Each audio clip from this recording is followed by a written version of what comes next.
Hello friends, welcome to my YouTube channel passions of Shilpi. तो आज हम करने वाले हैं unit 4 soups of food production class 10th। तो इस चैप्टर में हम पढ़ने वाले हैं कि सूप्स की डेफिनेशन क्या है, इसकी इम्पोर्टेंस क्या है हमारी डाइट में, और इसकी क्लासिफिकेशंस और कुछ सूप्स की रेसिपी भी हम इस चैप्टर में पढ़ने वाले हैं। तो सबसे पहले पढ़ेंगे सूप्स। तो जो सूप्स होते हैं वो एक लिक्विड फूड होता है जो कि प्रिपेयर किया जाता है मीट, फिश, पोल्ट्री, वेजिटेबल वगैरह को पका के।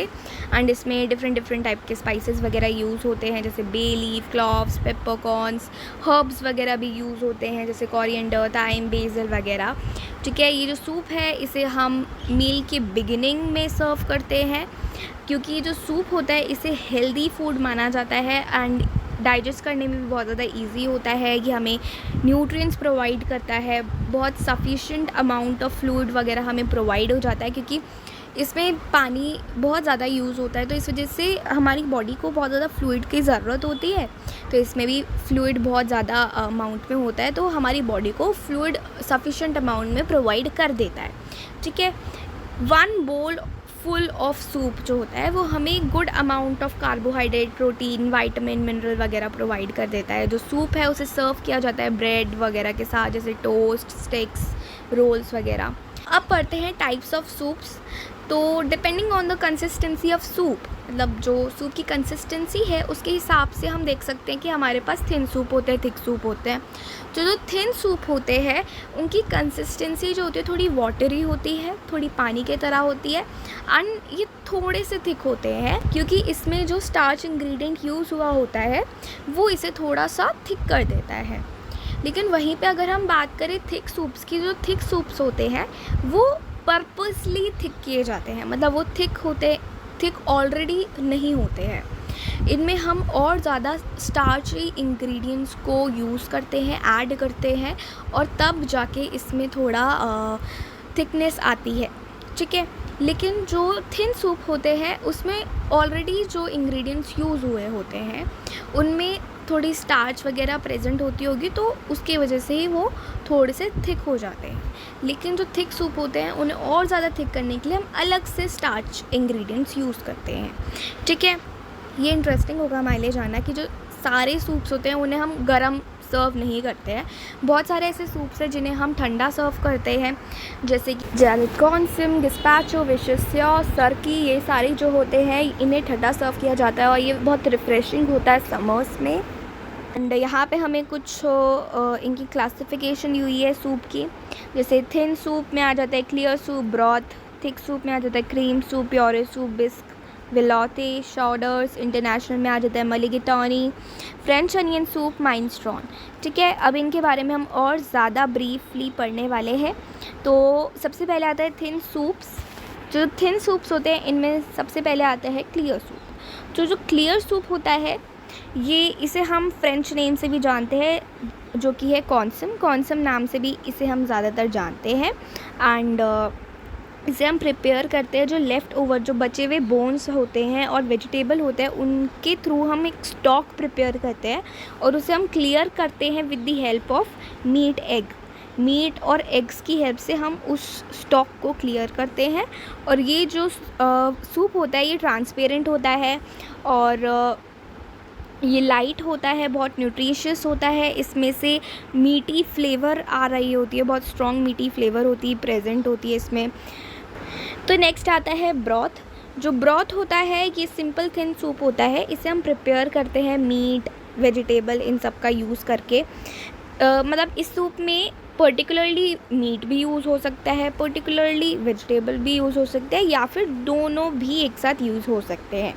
ठीक है, ये होलसम होता है, न्यूट्रिशियस होता है। यूजुअली स्मॉल पीसेस जो मीट या फिर वेजिटेबल जो यूज़ हुए होते हैं उसके इसमें प्रेजेंट होते हैं। साथ में जिस कुकिंग लिक्विड में इन मीट, वेजिटेबल वगैरह को पकाया जाता है वो भी इस ब्रॉथ में प्रेजेंट होता है, इस सूप में प्रेजेंट होता है। उसके बाद आता है थिक सूप। सूप्स, जो थिक सूप्स होते हैं ये ओपेक होते हैं। ओपेक मतलब इसके आर पार हम नहीं देख सकते हैं, ये ट्रांसपेरेंट या फिर ट्रांसलूसेंट नहीं होता है, इसके आर पार हम नहीं देख सकते, ठीक है। इसकी कंसिस्टेंसी जो होती है बहुत थिक होती है, क्योंकि इसमें जो थिकनिंग एजेंट्स होते हैं ये यूज़ किए जाते हैं, स्टार्च इंग्रेडिएंट वगैरह यूज़ होते हैं ताकि इसको थोड़ा थिक किया जा सके, ठीक है। तो इसमें हमारे cream soup, puree soup, bisque, veloute, chowder वगैरह आ जाते हैं। तो सबसे पहले हम पढ़ेंगे क्रीम सूप के बारे में। जो क्रीम सूप होता है इसको हम चिकन, मीट और किसी भी वेजिटेबल को यूज़ करके बना सकते हैं, ठीक है। एंड जो भी इंग्रेडिएंट इसमें यूज़ हुआ होता है, मेन इंग्रेडिएंट, उसके नाम से ही इसे जाना जाता है। जैसे कि अगर चिकन यूज़ हुआ है तो क्रीम ऑफ चिकन के नाम से जान लिया जाएगा, मतलब नाम से बुलाया जाएगा। और अगर कॉलीफ्लावर यूज़ हुआ है तो क्रीम ऑफ कॉलीफ्लावर बोला जाएगा। अगर पीस यूज़ हुआ है तो क्रीम ऑफ पीस बोला जाएगा। तो जो भी मेन इंग्रेडिएंट यूज़ हुआ होता है ना, तो उसी का कलर इसमें आ जाता है, उसी का टेस्ट आ जाता है, ठीक है। चाहे इसमें और ज़्यादा अलग अलग इंग्रेडिएंट्स भी यूज़ हुए होते हैं, लेकिन स्टिल जो मेन इंग्रेडिएंट होता है उसका टेस्ट सबसे ज़्यादा आता है इसमें, क्योंकि जो दूसरे इंग्रेडिएंट्स यूज़ हुए होते हैं वो स्मॉल क्वांटिटीज़ में यूज़ हुए होते हैं और इसमें मिल्क, क्रीम वगैरह भी ऐड किया जाता है। उसके बाद आता है प्योरे सूप। जो प्योरे सूप होता है इसमें ड्राई लेग्यूम्स और फ्रेश स्टार्ची वेजिटेबल्स वगैरह यूज़ होते हैं। इसको कुक किया जाता है और फिर कुक करने के बाद इसे प्योरे कर लिया जाता है। जो स्टार्च इसमें प्रेजेंट होता है, जो भी स्टार्च इन वेजिटेबल वगैरह में प्रेजेंट होता है, वही हमारे सूप को थिक करने में हेल्प करता है। इसमें हम क्रीम डालते हैं, मतलब इसमें हम क्रीम यूज़ भी कर सकते हैं और चाहे तो नहीं भी कर सकते हैं, वो डिपेंड करता है हमारे ऊपर। और इसके एग्जांपल है puree of potatoes, puree of lentils, puree of pumpkins etcetera. उसके बाद आता है बिस्क सूप। जो बिस्क सूप होता है इसमें क्या होता है, शेलफिश यूज़ होता है एंड यूजुअली इसे थिक किया जाता है राइस को यूज़ करके।